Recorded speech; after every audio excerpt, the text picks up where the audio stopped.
xamante ni moom moo di wàllum actualité ànd ci ak suñu ay fidèle internaute naka noonu Alaaji Rawaan suñu bàyyeekoo ci wàllub yoon ak yoonal ak kaawu Azura boobee ba daal di noppi dañuy daal di jëm nag ci république des valeurs mi nga xamante ni waxtu boobee mu ngay daal di dénoncer li nga xamante ni ab inaction la jëm ci gouvernement bi ñeel prix li nga xamante ni moom moo di carburant bi moo waral nag ba nee nañ ministre bi nga xamante ni moom moo di Birame Souleye Diop na daal di bàyyi discours dilatoire yi nga xamante ni nag moom lay daal di teg te daal di répondre ci li nga xamante ni ab incapacité la jëm ci njëgu courant bi le ana naka la ñu koy daal di wàññee ndaxte nee nañ ci dénduk Afrique de l'Ouest réewub Sénégal njëgub courant wa moo gën a seer loolu boo ko kam-kamlee ak réew ma nga xamante ni moo di Mali Mauritanie ba ca Côte d'Ivoire pendant ce temps boo ñëwee Sénégal li nga xamante ni moom moo di carburant c'est introuvable fële nga xamante ni moo di ca diwaanu ko Saint-Louis ba pêcheurs yi am nañu ay jafe-jafe ngir dem géej ndax li nga xamante ni moom moo di carburant bi. Wow, bon, premièrement, il y a deux choses. Bon, Ben bi, ça concerne Tcherno et tout ça, bon, peut-être carburant, bi nga xamantene dafa manquer Saint-Louis.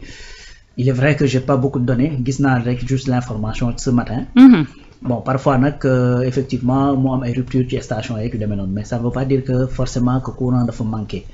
Du moins que carburant dafa manquer. Donc je sais pas exactement qu'est-ce qui est à l'origine. Certainement on aura plus de développement après pour xam lan moo waral loolu parce que pourquoi je dis ça? Parce que des fois nga gis par exemple une station service boo xamante ni mën naa jékki-jékki am manqué carburant c'est pas dû effectivement à l'État c'est dû au fournisseur ki nga xamante ni mooy jaay carburant bi ci boppam peut-être moo am jafe-jafe peut-être moo am jafe-jafe ak SAR et cetera yu demee noonu donc il y a récemment rek c'est arrivé avec effectivement benn ku ñi nekk ci hydrocarbure bi fii au Sénégal koo xamante ni station am toog na ay quelque temps amul carburant mais boobu ba ñu saytoo ba ci biir dañ gis ne effectivement c'était un problème entre moom ak SAR donc sur ce point-là, il va falloir creuser encore pour savoir lan moo waral manque de carburant boobu pour ne pas dire pénurie. Deuxième chose mooy prix yi nga xamante ne moom la Thierno wax.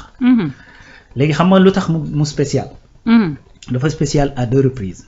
Un parce que Thierno moo ko wax et deux parce que Thierno moo ko wax. Un parce que Thierno moo ko wax parce que il était ministre de l'énergie. Voilà. Il en sait quelque chose. Très bien. Donc Thierno malheureusement j'ai pas la vidéo bi kii xam naa nag loolu il faut ma tàmbali di ko def quoi. Gars yi dañuy jëlee téléphone yi noonu ay juriste Diouf ak ay saaw yooyu. waaw dafa mel ni waaw di vaar waaw. Donc oui loolu xam nga. Ouais. C'est-à-dire Thierno à la TFM. Devant Mamadou Ibra Kane. Thierno a soutenu ne yéen Sénégalais yi n'attendez pas que essence bi ñu fi gis ak gaz bi changer la vie des Sénégalais. C'est-à-dire mot pour mot c'est ce qu'il a dit. Léegi lan moo changé diggante bi pétrole bi dafa yokk moom li ñu waroon am ci pétrole bi en 2016 dafa yokk léegi. Qu'est-ce qui a changé entre-temps? C'est-à-dire ba mu koy wax il était catégorique parce qu'il en savait quelque chose. Déjà premièrement la façon bi ñu joxee les contrats c'était problématique donc total désintérêt du Sénégal. Deuxièmement amuñu fi carburant bu bari bu war a mën a tax mu changer la vie des Sénégalais. Beneen affaire mooy pourquoi je dis deuxièmement c'est Thierno qui parle c'est actuellement Thierno qui quelque part est l'opposition sénégalaise bien que c'est une opposition boo xamante ni on peut en discuter. Donc la voie qu'il a choisie mooy je reste en porte-à-faux avec ñi fi nekk lépp lu ñu wax damay dem au contraire. C'est tout simplement ça. Mais tey beneen affaire bi mu waroon fàttaliku mooy ne Sénégal actuellement nii pays yooyu muy wax. muy Mali muy Côte d'Ivoire muy et cetera. muy Mauritanie kan ci ñoom moo am benn dette boo xamante ne da nga ko fay fekk ñu nëbboon la ko mu toll ci 7 milliards de dollars. C'est-à-dire ça c'est une donne qu'il faut prendre en considération. Aujourd'hui Birame Souleye a annoncé depuis quand que bientôt le prix du courant va baisser mais loolu processus la parce que carburant bi il faut ñu jël ko il faut ñu raffiner ko. Il faut ñu génne ci effectivement fuel buy dem Sénélec n'est-ce pas beneen affaire mooy il faut que centrale électrique bi nga xamante ne moom lañ nekk di tester fan yii yëpp il faut que ñu mettre ko en route et cetera et cetera et cetera c'est-à-dire il y a une situation dans ce pays boo xamante ni l'État du Sénégal fi nga xamante ne moom lay jëlee recette xam nga mooy fan. mooy ci les impôts et la douane n'est-ce pas. Donc est-ce que aujourd'hui pour répondre effectivement à la situation et pour payer les dettes est-ce que dañoo war a nekk di wàññi effectivement li nga xamante ne mooy taxes yi ñu mën a am foofu au risque de ne pas devenir solvable ou bien est-ce que effectivement on maintient li ñu war a def ba toll dans une situation où buñ ko mën a wàññi. gis nga l'exemple que je te donne maanaam gis nga dossier bii ñuy wax ci affaire kii bi. ci affaire rapport des finances publiques 2019-2024. da nga xamante ni le juge juge bi nekk Cour suprême dafa jox injonction au ministre de la justice pour mu introduire ay dossiers. mais il y est fait état xam nga que l'État du Sénégal effectivement sur des comptes bancaires yoo xamante ni sur des dépenses extrajudiciaires qu'est-ce que je dis extra-budgétaires. donc le Sénégal a dépensé ay milliards yoo xamante ni personne ne peut le retracer. xam nga loolu c'est un problème. donc loolu nan lañ ko war a mën a régler. c'est-à-dire on n'a pas une monnaie maanaam Sénégal amul monnaie boppam. te quand tu as un déficit budgétaire xam nga nan nga koy régler. c'est-à-dire soit pour le budget ni nga koy régler mooy soit effectivement da ngay am ay recettes fiscales. boole ci effectivement am une monnaie boole ci la dette. déficit ñaar yi lañ ko mën a combler. mooy da ngay leb wala nga am monnaie. Sénégal amul monnaie donc li ñu mën a def mooy lan. compter ci sunu leb bi ak compter également ci sunu recettes fiscales yi. alors que loolu doy ñu. donc pour le moment effectivement on peut pas nous comparer avec des pays yoo xamante ni. ils n'ont pas ce problème pas du tout. te pourtant loolu Thierno moo ko gën a xam. parce que Thierno xam na li xew ci courant beeg carburant beeg yëpp xam na ko. d'ailleurs boo xoolee keroog Jean-Michel bi mu koy tooñ loolu la koy waxee buñ ne ko lan mooy sa bilan mu ne damaa démissionné wala wàññi naa sama salaire. alors que même wàññi naa sama salaire boobu yaa naa kii en discute. nee nañ dafa demaatoon ba ci ginnaaw doon ko laajte am na ñuy wax ne. laajaat na ko. tu vois. donc yow comment cette personne kooku noonu après la war a mën a ñëwee di poser wu la question affaire yooyu nan la ñu war a mën a kii alors que yow lépp lu jëm ci carburant beeg gaz bi. yow yaa ko piloté ba fi ñu yegsi.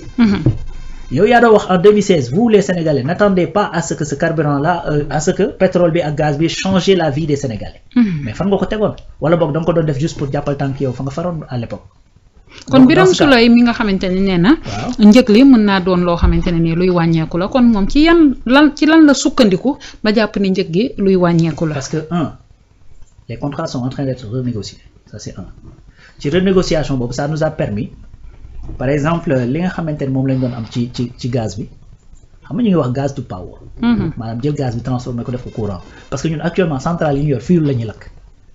fuel bi pour nga mën ko am da ngay jël pétrole bi yóbbu ko SAR daal di koy raffiner bu ko raffiner génne ci essence génne ci gasoil génne ci fuel génne ci pétrole. fuel boobu muy génne kérosène du moins génne ci fuel boobu ñuy génne moom la Sénélec di récupérer di ko lakk léegi ñun gaz lañ gën a bari que pétrole. maintenant gaz boobu bu ñu ko jëlee di ko transformer effectivement ça va jouer sur le coût du courant. maintenant Sénégal li mu def mooy dafa dem renégocier effectivement avec les opérateurs ba li ñu doon am ci carburant bi li ñu doon am ci gaz bi mu yokk au lieu ñu koy am en nature en numéraire xaalis. dem jaayal ñu gaz bi ñoo jox ñu xaalis dañ ne léegi jox leen ñu gaz bi comme ça on met ça dans les centrales bu ñu ko defee ci centrales yi ñu taal ko def ko courant forcément. boo jëndiwul ci biti.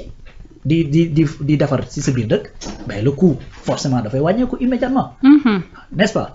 donc ça c'est un. deuxièmement pétrole bi nga xamante ne dañ koy raffiner fii SAR di ko def c'est-à-dire on parle d'une économie de 500 milliards. 500 milliards yoo xamante ne da nga ko waroon génne ci biti dem jox ko yeneen réew boo ñëwee fii après coût boobu mais consommateur moo koy supporter parce que 500 milliards yi nga génne il faut nga amaat 500 milliards plus quelque chose pour mën a fay say salaire pour mën a jënd jiwaat. donc coût boobu c'est les Sénégalais ñoo ko doon supporter. mais coût boobu saa waay bu génnatul mais qui va supporter. personne. dafay wàññeeku au contraire de li ñu doon supporter donc il y a des mécanismes qui sont en train d'être mis en place qui à la fin va forcément impacter le prix du kilowattheure et impacter effectivement li nga xamante ne moom le consommateur bi dafay wàcce ko. loolu c'est tout à fait normal et ça a été annoncé depuis belle lurette c'est-à-dire actuellement moi daal souvent. c'est un appel que je lance à ñi nga xamante ne effectivement ils sont censés s'opposer. maanaam il faut que ñu comprendre que nous les Sénégalais notre façon de penser politique a changé ou est en train de changer c'est-à-dire boo dee wax juste pour wax rek da nga yàq say wax tu n'es pas audible ñi lay dégg du bari. n'est-ce pas donc boo dee wax il faut ngay wax te di ko étayer di ko teg ci ay bases yu claires xam na tey jii boo fekkee da nga ñëw rek ne nañ leen wax. pourquoi mënuñu wàññi carburant bi ba tey c'est-à-dire la majorité des Sénégalais savent pourquoi on ne peut pas baisser le prix du carburant pour le moment et même le prix de l'électricité. Parce qu'en réalité personne de ces pays-là n'a hérité d'un pays boo xamante ne dañoo am une dette cachée de 7 milliards.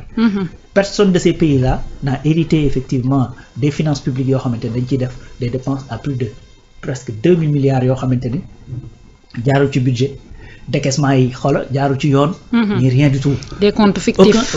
Aucun de ces pays n'a pris ces bâtiments créé une société jox ko mu dem lever ci plus de 300 milliards 141 milliards disparaissent kenn xamul fan la jaar te loolu c'est le rapport. 2019-2024 moo ko wax. Donc mënoo jël ces pays là après nga bëgg leen comparer effectivement avec le Sénégal bi nga xamante ni actuellement ci redressement lañ toll. sous-sol lañ war a jóge pour xanaa jéem a espérer d'ici les 5 ans pour ñëw au moins. au rez-de-chaussée. Au premier. Tu es optimiste. Je suis optimiste. xaaral ba ñëw premier sax. Et que loolu